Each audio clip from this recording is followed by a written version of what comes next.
ಒಂದು ಹುದ್ದೆನ ಪಡಿಬೇಕಂತೇಳಿ ತಿಳಿದು ನಾನು ಶಾಸಕನಾಗಿ ಬಯಸಿಲ್ಲ. ಆದರೆ ಪಕ್ಷ ಇದ್ದರೆ ನಾವು ಅಂತ ಹೇಳಿ ಆ ಸಂದರ್ಭದಲ್ಲಿ ಪಕ್ಷ ಒಳ್ಳೆಯ ಉತ್ತಮ ಪರಿಸ್ಥಿತಿ ಬಂದಂಥ ಸಂದರ್ಭದಲ್ಲಿ ನಮ್ಮ ಈ ಭಾಗದ ನಮ್ಮ ಚಳ್ಳಕೆರೆ ಭಾಗ ನಮ್ಮ ತಾಲೂಕು ಸೇರಿ ಈ ಚಿತ್ರದುರ್ಗ ಜಿಲ್ಲೆಗೆ ನನ್ನ ಒಂದು ವಿದ್ಯೆಯ ಹಿನ್ನೆಲೆ ಜೊತೆಗೆ ನನ್ನ ಪಕ್ಷನಿಷ್ಠೆಯನ್ನು ಗುರುತಿಸಿ ಮುಂದಿನ ಸಂದರ್ಭದಲ್ಲಿ ಕೊಡ್ತಾರೆ ಅಂತ ಹೇಳಿ ಯಾವುದೇ ಸಂದರ್ಭದಲ್ಲಿ ಯಾವುದೇ ಆಮಿಷ ಬರಲಿ ಯಾವುದೇ ಒತ್ತಡ ಬರಲಿ ನಾನು ಹೋಗಲಿಲ್ಲ. ಹಾಗಾಗಿ 2023ರಲ್ಲಿ ಕೂಡ ನಮ್ಮ ಕ್ಷೇತ್ರದ ಮತದಾರರು ನನ್ನ ಮತ್ತೊಮ್ಮೆ ನನ್ನನ್ನು ಶಾಸನ ಮಾಡ್ತಾರೆ. ಆವಾಗಲೂ ಕೂಡ ಬಯಸಿದ್ರು, ಏಕೆಂದರೆ ಇಲ್ಲಿ 3ನೇ ಬಾರಿ ಆಗಿದ್ದಾರೆ ಶಾಸಕನ ಸಚಿವರು ಮಾಡ್ತಾರೆ ಅಂಥೇಳಿ.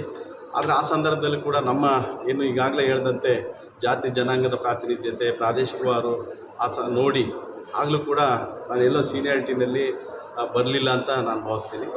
ಈಗಿನ ಸಂದರ್ಭದಲ್ಲಿ ಸೀನಿಯಾರಿಟಿ ಬರಲಿಲ್ಲ ಅಂದ್ರೂ ಕೂಡ ಎಲ್ಲೋ ಒಂದು ಕಡೆಗೆ ನಾವು ಏನು ಈಗಾಗಲೇ ತಾವು ಹೇಳಿದಂತೆ ನಾವು ಪಕ್ಷನಿಷ್ಠೆಯನ್ನು ಕನ್ಸಿಡರ್ ಮಾಡಿ ನಾವು ಮಾಡಿರ್ತಕ್ಕಂಥ ತಾಲೂಕಲ್ಲಿ ಅಭಿವೃದ್ಧಿ ಕೆಲಸಗಳಿರ್ಬೋದು, ಆ ಸಂದರ್ಭದಲ್ಲಿ ನನ್ನ ಎಜುಕೇಷನ್ನು ಹಿನ್ನೆಲೆ ಇರ್ಬೋದು, ಇವುಗಳೆಲ್ಲ ನೋಡಿ ಈ ಸಂದರ್ಭದಲ್ಲಿ ನಮ್ಮ ಪಕ್ಷ ಖಂಡಿತವಾಗಲೂ ನಮ್ಮ ಮುಖಂಡರು ನನ್ನನ್ನು ಗುರುತಿಸ್ತಾರೆ, ನನ್ನನ್ನು ಸಚಿವನಾಗಿ ಮಾಡ್ತಾರೆ ಅಂತೇಳಿ ನಾನು ಭಾವಿಸ್ತೀನಿ. ಸರ್, ಇಂಥದೇ ಸಚಿವ ಇಂಥದೇ ಈಗ ಖಾತೆ ಕೊಟ್ಟರೆ ನಿಭಾಯಿಸ್ಬೋದು ಖಂಡಿತವಾಗಲೂ ಕೂಡ. ಯಾಕಂದರೆ ಅವ್ರ ಜವಾಬ್ದಾರಿ ವಹಿಸಿದ್ದನ್ನು ನಾವು ಮಾಡಬೇಕಾಗತ್ತೆ. ನಾನು ಇಂಥದೇ ಮಾಡಬೇಕಂತಲ್ಲ, ಮೊದಲೇದಾಗಿ ನಾನು ಸಚಿವರು ಮಾಡಿರಿ ಅಂತ ಹೇಳ್ತೀನಿ. ನಾನು ಈಗಾಗಲೇ ಹೇಳಿದೆ ನನ್ನ ಕ್ವಾಲಿಫಿಕೇಷನ್ ಏನು, ನನ್ನ ಸಾಧನೆ ಏನು, ಇದುವರೆಗೆ ಏನು ಮಾಡಿದ್ದಾರೆ, ಇವ್ರು ಯಾವುದನ್ನು ಜವಾಬ್ದಾರಿ ಕೊಟ್ಟರೆ ಏನು ಮಾಡ್ತಾರೆ, ಅದನ್ನು ಖಂಡಿತ ಪಕ್ಷ ನಿರ್ಧಾರ ಮಾಡ್ತಾರೆ ಅಂತ ನಾನು ಭಾವ. ಜೊತೆಗೆ ಅಂದರೆ ಹಿಂದೆ ಸಮುದಾಯದ ಪ್ರಾತಿನಿಧ್ಯ ಅಂತ ಬಂದಾಗಲೂ ಕೂಡ ಇಬ್ಬರು ಶಾಸಕರುಗಳಿಗೆ ಅಂದರೆ ಸಚಿವ ಸ್ಥಾನದಿಂದ ರಾಜೀನಾಮೆ ತಗೊಂಡು ಇಲ್ಲಿವರೆಗೂ ಕೂಡ ಆಯ್ಕೆ ಆಗಿಲ್ಲ. ಇಂಥ ಸಂದರ್ಭದಲ್ಲೂ ಈ ಸಮುದಾಯದ ಪ್ರಾತಿನಿಧ್ಯ ಬೇಕೇ ಬೇಕು ಅನ್ನೋಂಥದ್ದು ಒತ್ತಾಯಗಳಿರೋಂಥದ್ದು.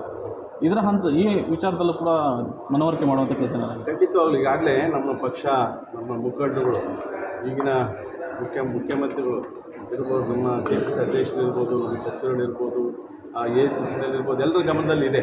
ಯಾಕಂದರೆ ಈ ಒಂದು ಸಮಾಜಕ್ಕೆ ನಾಯಕ ಸಮಾಜಕ್ಕೆ 2 ಸಚಿವಗಳು ನಮಗೆ ಬೇರೆ ಬೇರೆ ಕಾರಣಗಳಿಂದ ಅದು ಖಾಲಿಯಾಗಿದೆ, ಒಂದು ವೇಕೆನ್ಸಿ ಇದೆ.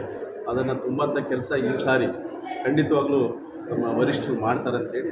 ಸರ್, ಸಚಿವರ ಸ್ಥಾನಗಳನ್ನು ಆಯ್ಕೆ ಮಾಡಲಿದ್ರಲ್ಲಿ ಗೊಂದಲ ಏನಾದರೂ ಆಗ್ಬೋದಾ ಅಂತ? ಯಾಕಂದರೆ ಸಿದ್ದರಾಮಯ್ಯರ ಒಂದು ಕಡೆ ಮತ್ತು ಒಂದು ಕಡೆ DK ಶಿವಕುಮಾರ್ ಅವರ ಗುಂಪುಗಳು ಅಂತೇಳಿ ಮೊದಲು ನಡೀತಾ ಇತ್ತು, ಆ ಥರದ್ರಲ್ಲಿ ಏನಾದರೂ? ಇಲ್ಲ, ಖಂಡಿತವಾಗ್ಲೂ ಕೂಡ ಯಾವಾಗಲೂ ಗುಂಪುಗಳಿಲ್ಲ.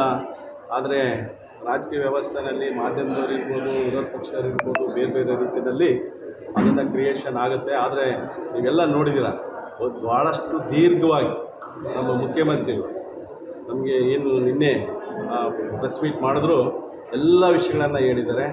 ಹಾಗಾಗಿ ನಮ್ಮ ಪಕ್ಷ ಮುಂದಿನ ದಿನಗಳಲ್ಲಿ ಅಧಿಕಾರ ಬರಬೇಕು. ಜೊತೆಗೆ ಏನು ನಮ್ಮ ಕಾಂಗ್ರೆಸ್ ಪಕ್ಷ ಅವ್ರನ್ನ 8 ವರ್ಷ ಅದೆಲ್ಲ ದೀರ್ಘವಾಗಿ ಹೇಳಿದ್ದಾರೆ. ಯಾವುದೇ ರೀತಿಯಾದ ಸಮಸ್ಯೆಗಳು ಉಂಟಾಗಲ್ಲ. ಸಣ್ಣ ಪುಟ್ಟ ಸಮಸ್ಯೆಗಳು ಬಂದಂಥ ಸಂದರ್ಭದಲ್ಲಿ ನಮ್ಮ ವರಿಷ್ಠರು ಈಗಿನ ಹೊಸದಾಗಿ ಆಗೋಂಥ ಮುಖ್ಯಮಂತ್ರಿಗಳ ಜೊತೆಗೆ ಮತ್ತು ಮಾಜಿ ಮುಖ್ಯಮಂತ್ರಿ ಸಿದ್ದರಾಮಯ್ಯ ಸಾಹೇಬ್ರ ಜೊತೆಗೆ ಎಲ್ಲ ನಮ್ಮ AICC ಅಧ್ಯಕ್ಷರ ಜೊತೆಗೆ ಎಲ್ಲನೂ ಕೂಡ ಚರ್ಚೆ ಮಾಡಿ ಎಲ್ಲ ವ್ಯವಸ್ಥೆಯನ್ನು ಸರಿಪಡಿಸೋಂಥ ಕೆಲಸ ಮಾಡ್ತೀವಿ. Okay sir.